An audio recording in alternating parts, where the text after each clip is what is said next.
Sumber kami,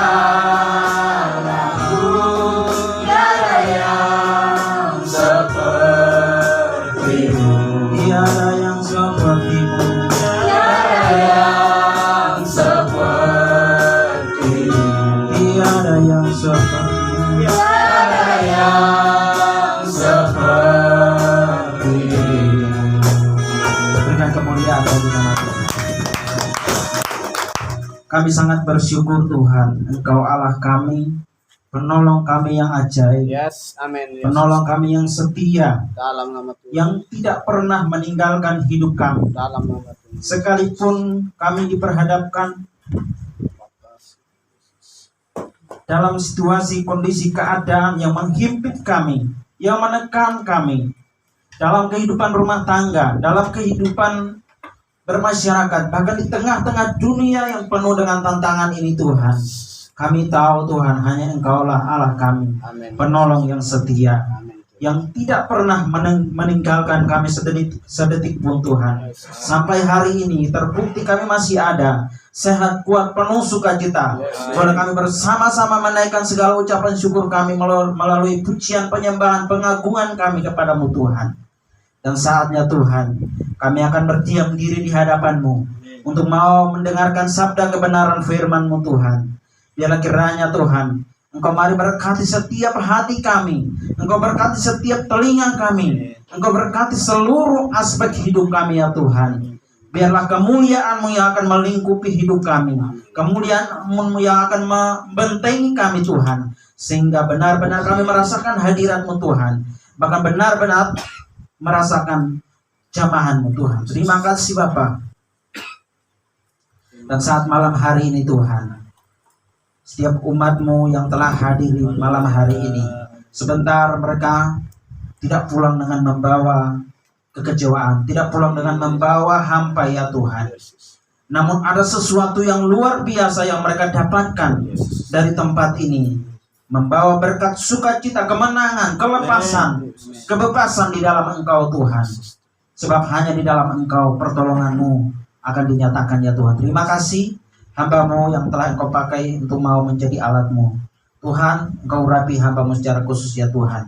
Hamba-Mu adalah manusia yang berdosa, penuh keterbatasan, ada penuh dengan kekeliruan ya Tuhan. Yang banyak kesalahan dosa yang hamba lakukan ya Tuhan. Engkau mohon ampuni hamba-Mu, dan Engkau pakai hamba-Mu Tuhan. Engkau Tuhan sembunyikan hamba-Mu di belakang salib-Mu Tuhan. Biarlah Engkau sendiri yang nampak di hadapan setiap umat-Mu Tuhan. Biarlah Engkau sendiri yang berbicara kepada umat-Mu Tuhan. Firman-Mu yang akan dapat tersingkapkan, rahasia-Mu tersingkapkan bagi kami semua. Dan benar-benar kami boleh mengerti apa yang menjadi kehendak-Mu di dalam hidup kami Tuhan. Terima kasih Bapa. Sepanjang kami dapat mendengarkan kebenaran firman-Mu Tuhan, tentunya iblis juga tidak akan pernah tinggal diam. Mereka akan melakukan berbagai banyak cara mengganggu konsentrasi pikiran hati kami untuk memikirkan hal-hal dunia, memikirkan hal-hal yang mengganggu konsentrasi kami. Saat ini kami bersatu hati, kami teki hanya di dalam nama Tuhan Yesus. Biarlah Roh Kudus-Mu yang akan menguasai hati pikiran kami, ruangan ini Tuhan. Biarlah kemuliaan-Mu yang melingkupi kami semua ya Tuhan. Di dalam nama Yesus kami serahkan pemberitaan firman-Mu, hanya terpujilah nama-Mu Tuhan. Haleluya. Amin. Tuhan silahkan duduk kembali. Puji Tuhan. Shalom. Shalom. Ada sukacita malam hari ini. Amin. Amin. Puji Tuhan. Luar biasa. Kita hari ini penuh sukacita menikmati hadirat Tuhan lewat pujian penyembahan yang boleh kita naikkan kepada Tuhan. Kita bersyukur bahwa sampai hari ini Tuhan kalau masih mengizinkan kita, Tuhan kalau masih memberikan nafas, memberikan kekuatan, memberikan ketenangan, sekalipun saat ini kita sedang diperhadapkan dengan berbagai fenomena keadaan, bahkan situasi yang sedang terjadi di sekitar kita, ya. Tetapi percayalah bahwa ketika kita hidup di dalam percaya penuh kepada Tuhan, memiliki iman yang teguh di dalam Tuhan, apapun itu, kita akan memiliki keberanian untuk terus melangkah di dalam Tuhan. Amin. Amin. Puji Tuhan. Malam hari ini saya mengambil tema, memberikan tema pada kita semua, yaitu tema tentang iman yang sejati. Iman yang sejati ini tidak banyak orang yang akan dimiliki, ya. Tidak banyak orang yang sanggup untuk memiliki iman yang sejati, ya. Dari sekian banyak orang di dunia ini, hanya seberapa persen yang memiliki iman yang sejati, yaitu percaya kepada Allah, ya. Memiliki iman yang sejati, yang percaya penuh kepada kuasa Tuhan, percaya penuh kepada janji Tuhan, percaya penuh kepada karya Tuhan, ya. Percaya penuh kepada janji, yaitu janji keselamatan, janji kedamaian, janji ketenangan, janji sukacita, dan itu hanya di dalam Tuhan. Lalu apa karyanya? Karya itu adalah penciptaan yang sudah dilakukan di masa yang lalu, ribuan tahun yang lalu. namun kita percaya hari ini semuanya itu dilakukan oleh Tuhan. Amin. Yes. Amen. Dan tentunya hari-hari yang sedang kita lewati ini juga adalah bagian daripada karya Tuhan, pertolongan Tuhan yang senantiasa kita rasakan. Baik puji Tuhan, kita akan mempelajari apa itu iman sejati. Oh, ini agak sedikit problem. Tidak bisa di...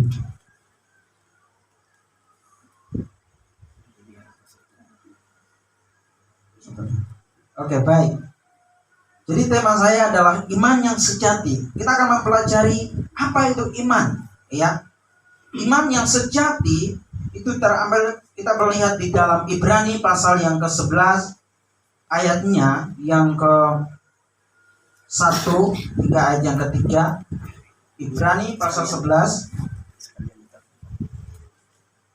Dan tentunya ayat yang tidak sangat familiar, yang sangat dikenal ya. Saya akan membacakan untuk kita semua untuk mendasari tema kita pada malam hari ini. Ibrani 11 pasal yang ke-11 ayat yang pertama hingga ayat yang ketiga dikatakan, iman adalah dasar dari segala sesuatu yang kita harapkan dan bukti dari segala sesuatu yang tidak kita lihat. Sebab oleh imanlah telah diberikan kesaksian kepada nenek moyang kita. Karena iman kita akan mengerti bahwa alam semesta telah dijadikan oleh firman Allah, sehingga apa yang kita lihat telah terjadi dari apa yang tidak dapat kita lihat. Amin. Jadi iman ini adalah memiliki 3 dasar, ya, memiliki 3 dasar yang kita perlu ketahui, yaitu iman mempercayai sesuatu yang terjadi, yang telah terjadi di masa lampau, ya, mempercayai sejarah yang sudah pernah dilakukan oleh Tuhan di masa lampau.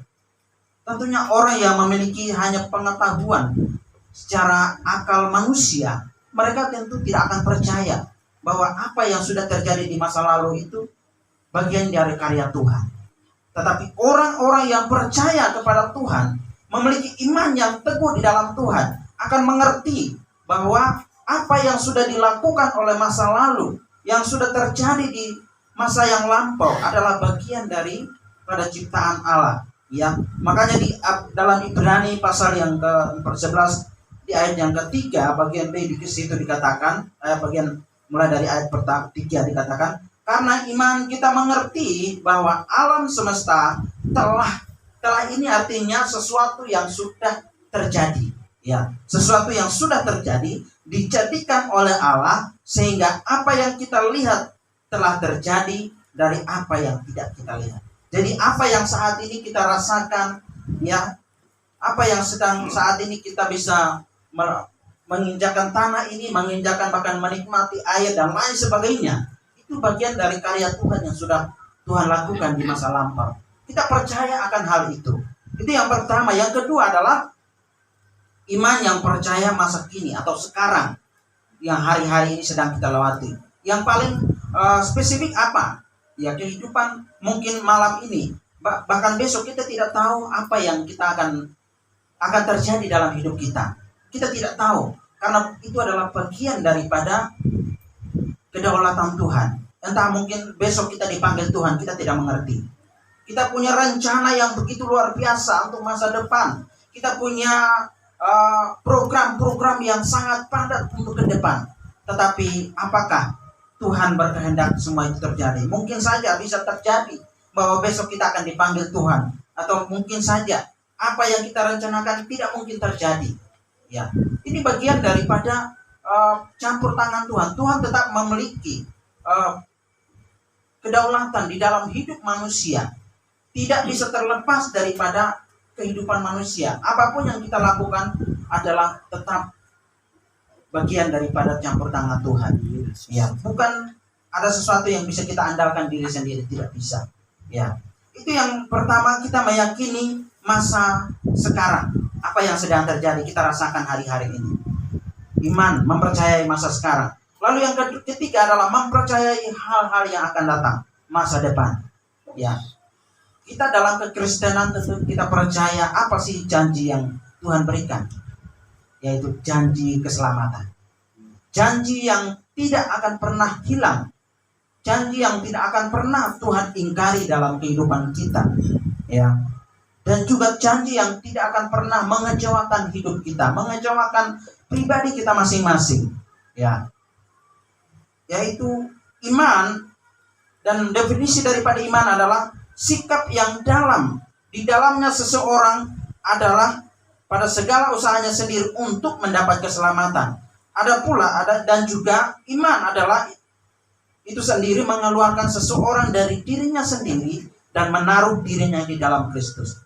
Artinya kita tidak bisa lagi mengandalkan diri kita sendiri, tetapi kita benar-benar menaruh semua itu di dalam Kristus yang menjadi sumber di dalam hidup kita, ya. Dan itu bagian dari iman. Dan yang tadi ketiga adalah mempercayai masa yang akan datang. Nah, ini karya Tuhan, janji Tuhan yang akan tergenapi di dalam hidup kita, janji keselamatan, ya. Lalu yang berikut adalah sejati. Apa sih itu sejati? Ya, latar belakang atau pengertian dari kata sejati adalah murni atau memiliki ciri khas atau identitas yang menjadi kodrat, ya, yang melekat di dalam diri seseorang, tidak dicampur adukan dengan hal-hal lain, ya. Maka sini dikatakan apa itu iman yang sejati? Iman yang sejati adalah iman yang menjadi identitas atau ciri khas dan atau menjadi kodrat sebagai orang Kristen yang percaya kepada Allah, dan iman yang mempercayai sepenuh kepada karya, janji, dan penyertaan Tuhan di masa lampau, di masa sekarang, dan di masa yang akan datang. Puji Tuhan. Ini yang menjadi melatar belakangi penjelasan daripada tema yang saya jelaskan kepada kita semua, ya, mengenai iman yang sejati. Apa itu iman dan seperti apa itu iman? Kita akan mempelajari latar belakang kehidupan bangsa Israel, ya. Sebelum saya masuk ke berikut, saya tadi sempat sudah mau persiapan, sudah mulai rapi, saya tiba-tiba ke belakang, ya. Saya mulai perutnya sakit. Wah, ini sebentar saya naik menyampaikan firman Tuhan, kalau saya terganggu, perut sakit, tidak konsentrasi. Apalagi saya yang tidak konsentrasi, apalagi jemaat, gitu kan. Saya tidak bisa dapat menyampaikan dengan jelas. Nah, di situ sangat sakit betul. Dan saya punya harapan, wah, ini saya berbicara tentang iman yang sejati. Ini kalau perut saya tetap sakit, ini orang nanti mengatakan ini dia berbicara tentang iman, tapi dia sendiri tidak beriman, gitu kan. Dan di situ saya sangat diuji gitu. Dan akhirnya istri saya sama Tante Novi mereka duluan pergi. Puji Tuhan. Biar kamar ini kosong, saya pakai buat doa gitu kan. Saya doa, saya tutup pintu, terus matikan lampu, saya doa. Tiba-tiba di situ saya mengalami kesembuhan. Puji Tuhan. Dan di situ saya meyakini bahwa ketika kita mengalami suatu tekanan yang berat apapun, kita datang kepada Tuhan dengan sepenuh hati, Tuhan akan menjawab apa yang menjadi kehendaknya dalam hidup kita, apa yang menjadi rencana dalam kehidupan kita. Dan saya mendapat tugas ini sudah hampir beberapa awal bulan yang lalu. Ya, bulan yang lalu. Dan di situ saya mulai belajar apa yang ingin saya mau bawakan. Saya mulai belajar tentang tokoh-tokoh, dan kebetulan saya sementara persiapkan, sempat kita ibadah di tempatnya Pak Koko. Di situ sempat disinggung tentang kehidupan Kaleb dan Yosua, ya, disinggung tentang hal itu. Itu semakin menguatkan bahwa Tuhan punya tujuan dengan apa yang akan saya sampaikan pada malam hari ini. Dan di situ semakin menguatkan, dan saya mulai merenungkan. Tapi di tengah persiapan itu, saya pun diperhadapkan dengan situasi, dengan berbagai tekanan yang memang, ya, pilihan-pilihan yang sangat berat. Tetapi saya tahu bahwa inilah bagian dari proses Tuhan. Tuhan sedang menguji.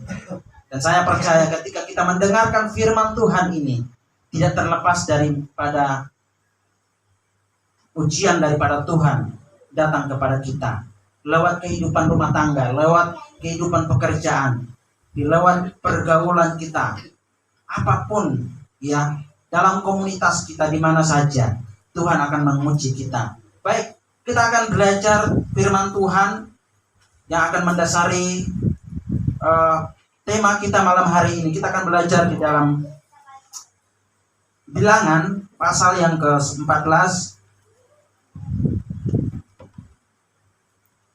Bilangan pasal yang ke-14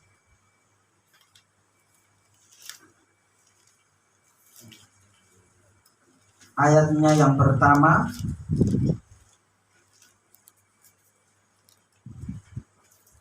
Ini hampir satu perikop, jadi saya akan membacakan.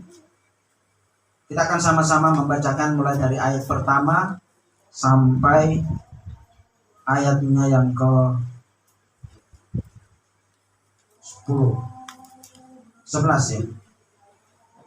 Ayat yang ke-11. Saya ayat yang pertama, Bapak Ibu Saudara akan membacakan ayat yang kedua bergantian sampai ayat yang ke-11. Pemberontakan umat Israel. Lalu segenap umat itu mengeluarkan suara nyaring, dan bangsa itu menangis pada malam itu. Bersungut-sungut semua orang Israel kepada Musa dan segenap umat itu berkata kepada mereka, sekiranya kami mati di tanah Mesir atau di padang gurun ini. Mengapakah Tuhan membawa kami ke negeri ini, supaya kami tewas oleh pedang dan istri serta anak-anak kami menjadi tawanan? Bukankah lebih baik kami pulang ke Mesir? Dan mereka berkata seorang kepada yang lain, baiklah kita mengangkat seorang pemimpin lalu pulang ke Mesir. Lalu sujudlah Musa dan Harun di depan mata seluruh jemaah Israel yang berkumpul di situ.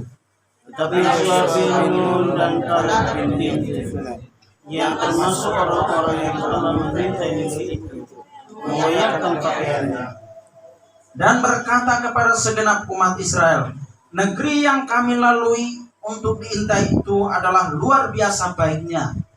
Jika Tuhan berkenan kepada kita, maka Ia akan membawa kita masuk ke negeri itu dan akan memberikannya kepada kita, suatu negeri yang berlimpah-limpah susu dan madunya.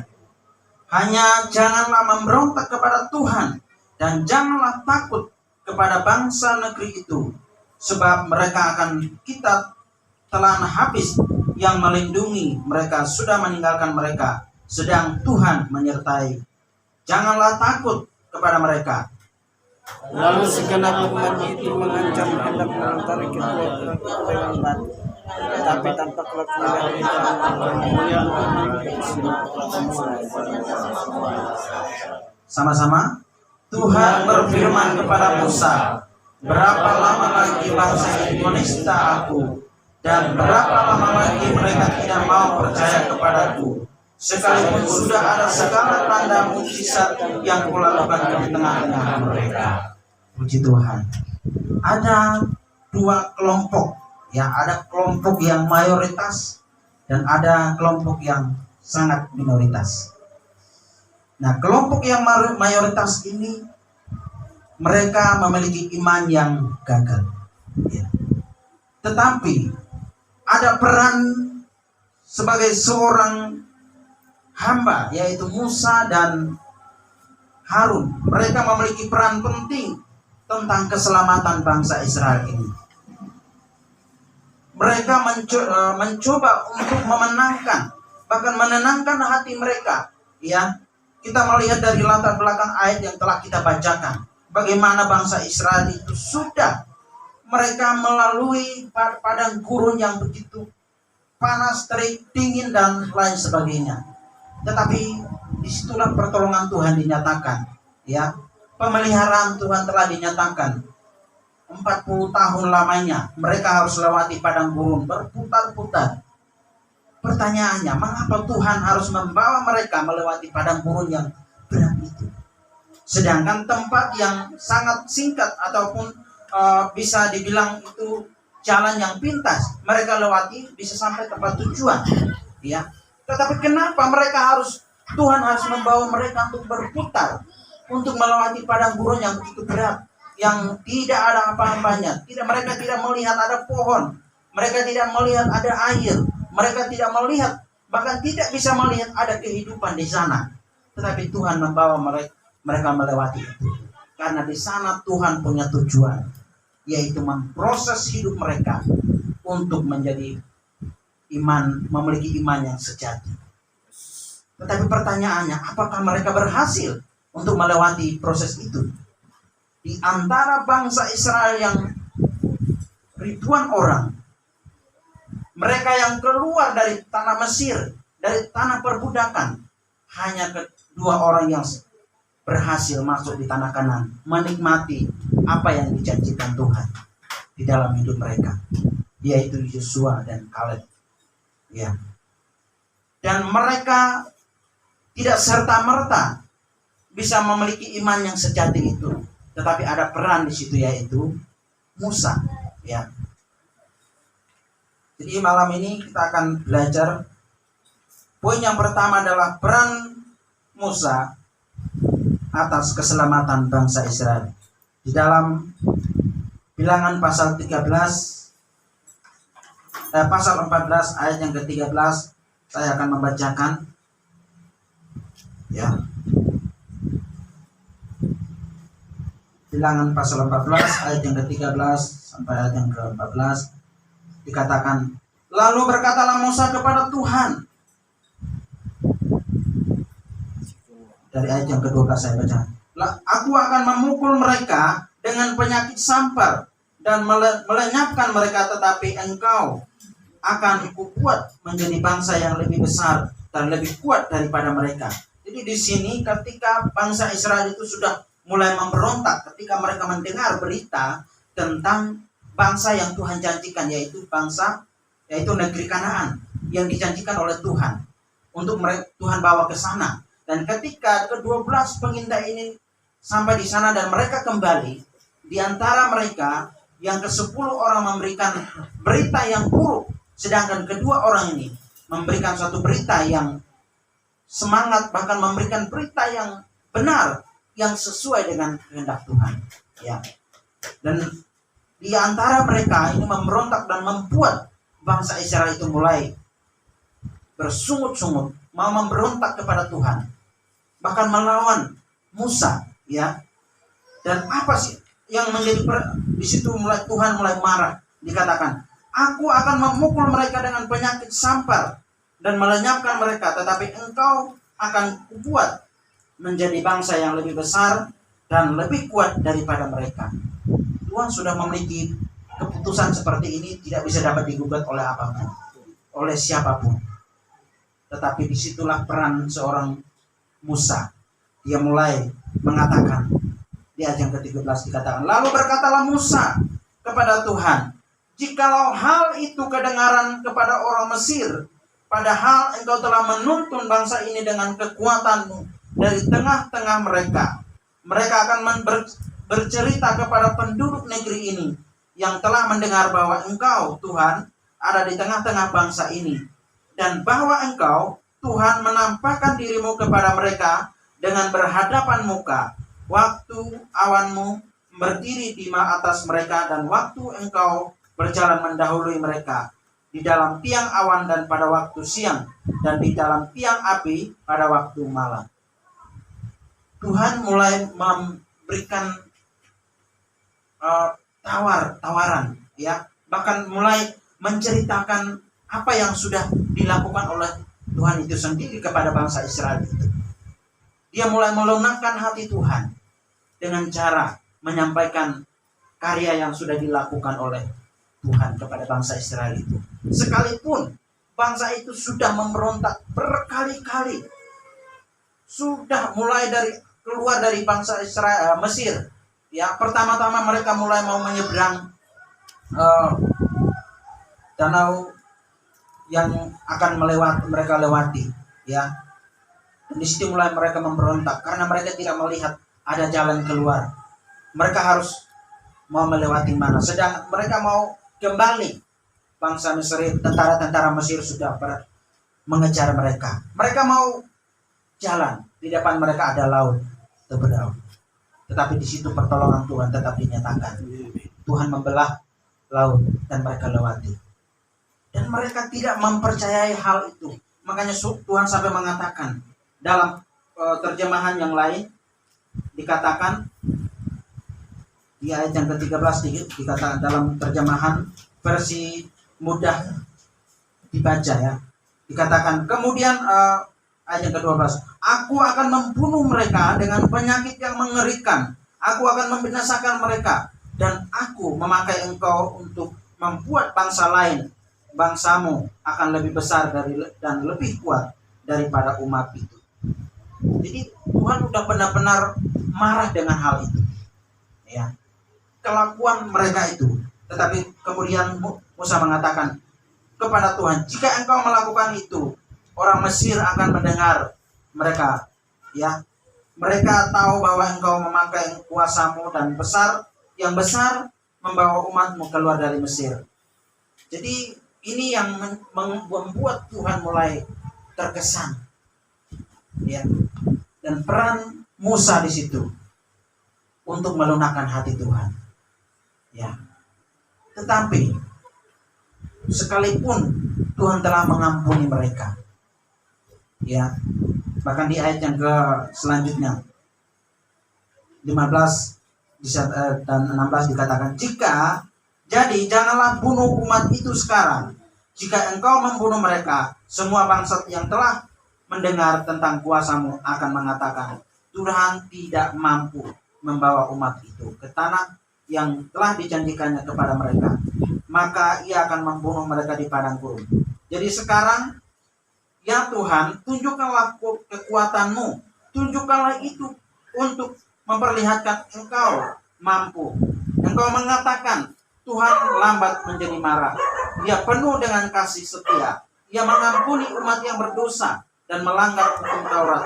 Tetapi ia lalu selalu menghukum yang bersalah. Ia menghukum mereka dan juga hukuman anak-anaknya, cucu-cucunya, bahkan anak dari cucu-cucunya. Jadi Tuhan telah menyatakan keputusannya untuk mau membinasakan mereka. Tapi di sanalah Musa memiliki peran untuk mau menyelamatkan bangsa Israel sehingga pengampunan terjadi atas mereka. Tetapi apakah mereka yang sebanyak itu berhasil? Tidak. Mereka tetap dilenyapkan. Bahkan keadilan Tuhan tetap dinyatakan. Bagi siapa yang terus memberontak kepada Tuhan, konsekuensinya Tuhan akan tetap menyatakan penghakimannya bagi mereka. Lalu kepada siapa Tuhan akan membawa kepada tanah perjanjian itu? Kita belajar dari kehidupan iman daripada Kaleb dan Yosua. Poin yang kedua adalah kegagalan iman. Ya, kegagalan iman bangsa Israel. Seperti apa? Mereka tidak berhasil memasuki karena Tuhan sudah banyak melakukan banyak mujizat, ya. Mengapa Tuhan sampai membawa, tadi saya katakan, mengapa Tuhan membawa bangsa Israel melewati padang gurun? Karena Allah ingin menyatakan kuasanya, ya, kepada Mesir, ya, kepada bangsa-bangsa di sekitar, ya, dan juga kepada bangsa yang dipimpinnya. Karena untuk memproses untuk kedewasaan iman mereka, agar percaya dan mengimani sepenuhnya kepada janji dan penyertaan Allah. Tetapi mereka tidak mengerti akan hal itu. Mereka terus memberontak dan memberontak. Ya, sampai detik mereka mau masuk ke tanah Kanaan. Hanya generasi yang lahir di padang gurun itulah yang masuk ke tanah perjanjian. Dan mereka yang benar-benar keluar dari tanah Mesir sampai masuk ke tanah Kanaan, mereka lah yang, yaitu Kaleb dan Yosua yang berhasil. Dan tujuan yang mengapa Tuhan membawa bangsa Israel melewati padang gurun, yaitu memproses, menghilangkan mentalitas budak pada waktu di Mesir untuk dimerdekakan. Terkadang kehidupan kita seringkali diperbudak dengan masa lalu kita, diperbudak dengan hal-hal duniawi yang terus menggerogoti hati kita. Pada akhirnya kita terus diperhambakan dengan hal itu. Kita tidak menikmati apa yang menjadi kemerdekaan di dalam hidup kita. Ya. Jadi Tuhan punya tujuan membawa bangsa Israel masuk ke melewati padang gurun adalah untuk memproses, untuk menghilangkan mentalitas budak pada waktu di Mesir. Mesir ketika mereka diperhambakan oleh Firaun, mereka diperbudak, dan otomatis pikiran mereka, hati mereka, bahkan mindset mereka itu sudah tertanam sejak mereka lahir, dan itu tidak bisa dihilangkan begitu mudah. Sehingga kenapa bangsa Israel dibawa putar-putar padang gurun selama 40 tahun lamanya? Karena itu satu tujuan, untuk membebaskan dari mentalitas budak mereka itu. Selain dari ketiga hal itu, menyatakan kuasanya untuk mendewasakan iman mereka, dan juga untuk memerdekakan daripada perbudakan. Mereka diperbudak dengan hal-hal yang pada waktu di Mesir. Nah, pertanyaan di dalam hidup kita, kita mengoreksi hidup kita. Lalu siapakah yang memiliki ketiga hal ini? Yaitu Kaleb dan Yosua. Kita akan bacakan di ayat yang ke-6 dan sampai ayat yang ke-9. Saya mohon salah satu membaca di Bilangan 14 ayat yang ke-6 sampai ayat yang ke-9.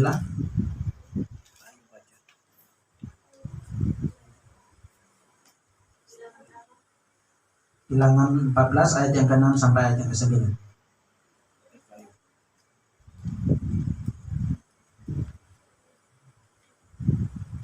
Bilangan 14 ayat 6 sampai 9. Tetapi Yosua bin Nun dan Kaleb bin Yefune yang termasuk orang-orang yang telah mengintai negara itu, menggoyahkan pakaiannya dan berkata kepada segenap umat Israel, negeri itu yang kami lalui untuk diintai, itu adalah luar biasa baiknya. Jika Tuhan berkenan kepada kita, maka Ia akan membawa kita masuk ke negeri itu dan akan memberikannya kepada kita, suatu negeri yang berlimpah-limpah susu dan madunya. Hanya janganlah memberontak kepada Tuhan, dan janganlah takut kepada bangsa negeri itu, sebab mereka akan kita telan habis, yang mereka akan telan sampai yang habis, yang melindungi mereka sudah meninggalkan mereka, sedang Tuhan menyertai kita. Janganlah takut kepada mereka. Amin. Terima kasih. Ya, jadi disinilah suatu keberanian, dan itu didorong dari iman yang kokoh di dalam Tuhan. Dari tadi saya menjelaskan tentang iman yang sejati, iman yang melekat di dalam dirinya. Itu sudah menjadi identitas di dalam dirinya Kaleb dan Yosua. Itu sudah menjadi kodratnya dalam diri Kaleb dan Yosua. Ya. Dan itulah yang membuat Kaleb dan Yosua memiliki keberanian untuk terus maju. Ya. Jadi poin yang kedua adalah iman yang memberikan keberanian kepada Yosua dan Kaleb. Ya. Ayat yang kita telah bacakan. Nah, di sini memiliki keberanian untuk melangkah itu banyak resikonya. Ya. Memiliki resiko, ya, di ayat yang ke-10 di situ dikatakan, ya. Lalu segenap umat itu mengancam hendak melentari kedua orang itu dengan batu. Tetapi tampaklah kemuliaan Tuhan di kemah pertemuan kepada semua orang Israel. Jadi saat mereka mulai menyatakan kebenaran yang sesungguhnya sesuai dengan iman mereka, kapasitas iman mereka, bangsa Israel yang lainnya yang tadi mereka sudah memberontak, mereka sudah mau bersungut-sungut, ya, mulai marah, ya, Bahkan mereka tidak mau pengen kembali ke Mesir lagi. Bahkan mereka ingin mengangkat salah satu pemimpin untuk memimpin mereka kembali ke Mesir, ke masa lalu mereka. Tetapi Yosua dan Kaleb memiliki keberanian untuk mengatakan hal ini. Dan itu didorong dari iman. Iman yang sudah menjadi identitas di dalam dirinya. Iman yang sudah menjadi kodrat di dalam dirinya. Yang membuat dia harus berani. Nah, di tengah-tengah keberanian itu ada resiko yang harus dia ambil. Ya, resiko untuk mempertaruhkan harga diri dan keluarganya. Ya, tentunya nyawanya. Ya, bahkan juga untuk dimusuhi orang. Nah, di tengah kehidupan kita, ketika kita mengambil suatu keputusan yang salah menurut firman Tuhan, sesuai dengan rencana Tuhan, banyak ditentangi oleh orang-orang yang tidak mengenal Tuhan. Banyak orang-orang yang tidak mengenal Tuhan selalu memusuhi kita. Ya, karena mereka tidak memiliki iman yang sama seperti kita. Tetapi disitulah kita mau menunjukkan kualitas iman kita. Karena ketika kita memiliki iman yang sejati itu, ada resiko yang harus kita ambil. Resiko untuk kehidupan kita untuk dimusuhi, resiko untuk mempertaruhkan nyawanya. Bayangkan pada saat itu, ya, Yosua dan Kaleb hanya 2 orang, mungkin hanya bersama dengan istri anak-anaknya, dengan bangsa yang mayoritas, ya, yang sudah memberontak, sudah mau mengancam untuk melempar mereka. Tetapi apakah Tuhan tinggal diam? Di ayat yang ke-10 bagian B di sana dikatakan, tetapi tampaklah kemuliaan Tuhan di kemah pertemuan kepada semua orang Mesir. Jadi Tuhan selalu melindungi kepada setiap orang yang memiliki iman yang kokoh di dalam Tuhan. Amin. Ya. Dia tidak akan pernah membiarkan satupun. Ya. Dia selalu memiliki cara untuk melindungi orang-orang yang hidup kepada Tuhan. Ya, seperti Kaleb dan Yosua, mereka berani untuk mengambil keputusan itu, berani menyatakan kebenaran itu, dan Tuhan tidak pernah tinggal diam. Ya, Tuhan berpihak kepada mereka. Ya, berpihak kepada setiap orang yang berseru kepadanya. Coba di ayat yang ke 10, 24 dan 30, saya akan membacakan. 24. Tetapi hambaku Kaleb karena lain jiwa yang ada padanya dan ia mengikut aku dengan sepenuhnya, akan kubawa masuk ke negeri yang telah dimasukinya itu, dan keturunannya akan memilikinya. Jadi setiap orang yang memiliki keberanian atas dasar iman yang dimilikinya, Tuhan akan senantiasa menjanjikan apa yang menjadi kerinduan di dalam hidupnya. Ya. Allah akan membela orang yang hatinya benar. Allah akan selalu memperhitungkan semuanya. Tuhan memperhitungkan iman Kaleb dan Yosua. Diberikan janji itu. Mereka tetap menikmati karena keberanian dalam mengambil resiko yang berat. Ya. Banyak sekarang orang Kristen pada umumnya hari-hari ini digoyahkan dengan keadaan. Mungkin ekonomi, ya. Mungkin juga kehidupan rumah tangga. Banyak hal yang menjadi tekanan yang membuat mereka saat ini bimbang. Tapi saat ini kita bersyukur kita telah mendengarkan firman Tuhan, bahwa ketika kita memiliki keberanian untuk melangkah sesuai dengan kehendak Tuhan, Tuhan tidak akan pernah tinggal diam. Dia akan selalu berpihak kepada setiap orang yang memiliki iman yang sejati. Dia selalu membela orang yang hatinya benar. Dia akan senantiasa memperhitungkan semuanya. Tinggal bagaimana dengan kita. Apa keputusan kita untuk melangkah? Ya, maukah kita seperti bangsa Israel yang gagal? Ya, yang terus memberontak karena keadaan. Bayangkan pada saat itu 10 orang mereka memang pada kenyataannya bangsa yang mereka intai, Yeriko, itu pertahanan mereka sangat ketat. Orang-orangnya itu perawakannya tinggi. Ya. Makanya sampai mereka mengatakan, saya akan bacakan di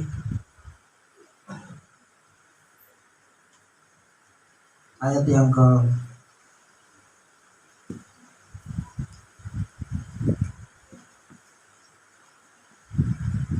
dalam Ulangan dan Keluaran.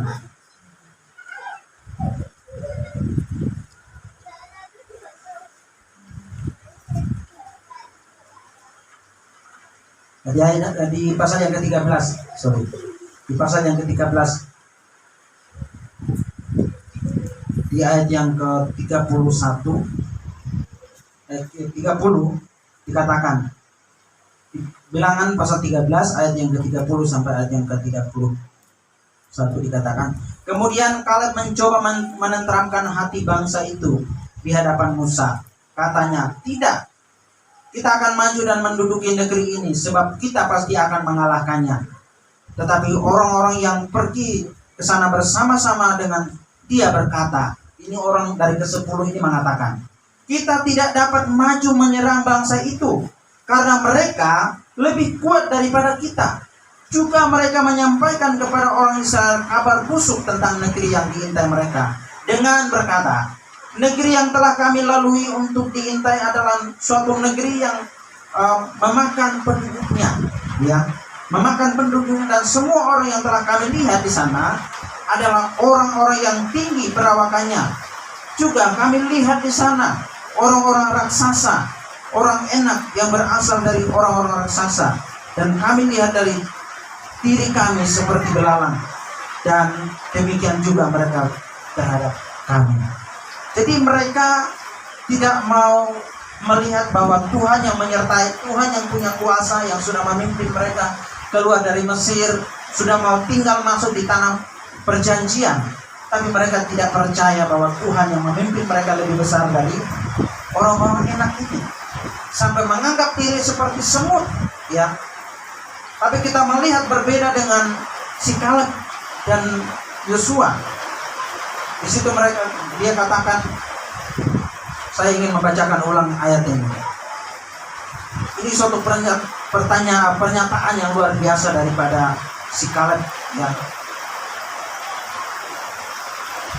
Dikatakan di ayat yang ke-9 dan seterusnya, hanya janganlah memberontak kepada Tuhan, dan janganlah takut kepada bangsa negeri itu, sebab mereka akan kita telan habis. Ini iman yang luar biasa. Bukan berarti mereka benar-benar menelan mereka yang perawakannya tinggi, tetapi Kaleb tahu bahwa Tuhan yang memimpin mereka lebih besar dari mereka, ya. Itulah yang membuat Yosua punya keberanian, Kaleb punya keberanian untuk seperti itu, ya, untuk terus melangkah di dalam Tuhan, keberanian untuk melangkah di dalam Tuhan. Mari saja kita semua tetaplah kita memiliki keberanian untuk melangkah di dalam resiko apapun. Amin. Ketika kita melangkah di dalam Tuhan, bersama dengan Tuhan, ya, dalam situasi keadaan apapun, ingatlah bahwa Tuhan selalu bersama dengan kita. Tuhan berpihak, Tuhan akan selalu memberikan janjinya di dalam hidup kita, dan kita hanya mau taat dan setia, ya. Mengapa sehingga Kaleb dan Yosua ini sampai bisa masuk ke tanah Kanaan? Yaitu tadi di dalam ayat yang ke-30 dari pasal 14,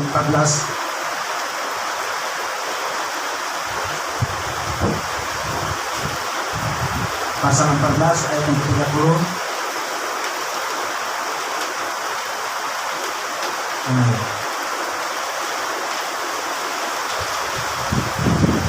Bahwasanya kamu ini tidak akan masuk ke negeri yang dengan mengangkat sumpah telah kujadikan akan kuberi kamu diami, kecuali Kaleb bin Yefune dan Yosua bin Nun. Tentang anak-anakmu yang telah kamu katakan mereka akan menjadi tawanan, mereka lah yang akan kubawa masuk supaya mereka mengenal negeri yang telah kamu hinakan itu. Tetapi mengenai kamu, bangkai-bangkai akan berhantar di padang gurun, dan anak-anakmu akan mengembara sebagai pengembara di padang gurun 40 tahun lamanya, dan akan menanggung akibat ketidaksetiaan sampai bangkai-bangkai habis di padang gurun, sesuai dengan jumlah hari yang kamu mengintai negeri itu, yakni 40 hari. 40 hari, satu hari dihitung 1 tahun. Jadi disitulah Tuhan mulai memberikan ketetapan sepanjang mereka mulai mengintai 40 hari lamanya. Karena pemberontakan itulah Tuhan menetapkan supaya setiap mereka yang proses sampai tidak berhasil, mereka tetap mati di padang gurun, dan mereka yang berhasil masuk di padang gurun. Bapak Ibu yang dikasihi oleh Tuhan, mari kita tetap menerima setiap proses hidup. Ada banyak tantangan, ya. Ada keputusan-keputusan yang kita ambil sesuai dengan kehendak Tuhan. Pastinya akan ditentangi, pastinya ada resikonya, pastinya akan dimusuhi. Tetapi Tuhan selalu berpihak kepada mereka yang memiliki keberanian untuk mengambil keputusan yang demikian. Ya. Mari kita belajar sama seperti Kaleb yang terus melangkah maju sampai akhirnya mereka mendapatkan janji Tuhan. Ya. Jadi di manakah iman kita diuji? Tentunya bukan sekarang di padang gurun lagi, tetapi lewat kehidupan rumah tangga, lingkungan rumah tangga, keluarga, di tempat pekerjaan, lingkungan masyarakat, dalam lingkup pelayanan. Kita akan diuji. Iman kita akan diproses. Iman kita akan terus dikublek. Jadi saya sedikit bahasa Jawanya. Kublek itu nggak tahu apa ya. Mungkin yang tahu bahasa Jawanya ngerti. Nah, kita akan terus dipacu terus dengan proses hidup sampai kita teruji imannya teruji, imannya memiliki kapasitas seperti Kaleb dan Yosua, seperti mereka itu sudah melekat mendarah daging di dalam hidup mereka, sehingga proses itu dengan mereka melewati dengan mudahnya, ya, memiliki keberanian untuk terus melangkah dengan iman dan percaya penuh pada rencana dan ketetapan yang juga janji Allah dalam setiap aspek kehidupan, sama seperti Yosua dalam kehidupan kita. Puji Tuhan, mungkin sampai sini firman Tuhan. Mari kita mau merenungkan firman Tuhan seperti Kaleb, ataukah mau kita seperti bangsa Israel yang pada umumnya. Kita mau menjadi iman yang gagal atau iman yang berhasil atau apapun. Dan ketika kita diperhadapkan dengan situasi, ada peran hamba-hamba Tuhan yang senantiasa memiliki hati untuk terus memotivasi, memberikan dukungan, memberikan support kepada kita. Ya, kita mau merespon setiap apa yang sudah mereka lakukan. Ya, kita tinggal meresponi semuanya itu. Dan pilihan ada di tangan kita masing-masing. Kita mau gagal atau berhasil, atau mau memiliki keberanian sekalipun ada banyak risikonya. Dan saya mengajak kita semua, kita belajarlah seperti Kaleb dan Yosua, berani untuk melangkah. Ada banyak risiko pastinya, tapi itulah kehidupan, itulah yang Tuhan kehendaki dalam hidup kita. Puji Tuhan, saya ajak teman musik untuk kita mau menaikkan satu pujian yang dari awal.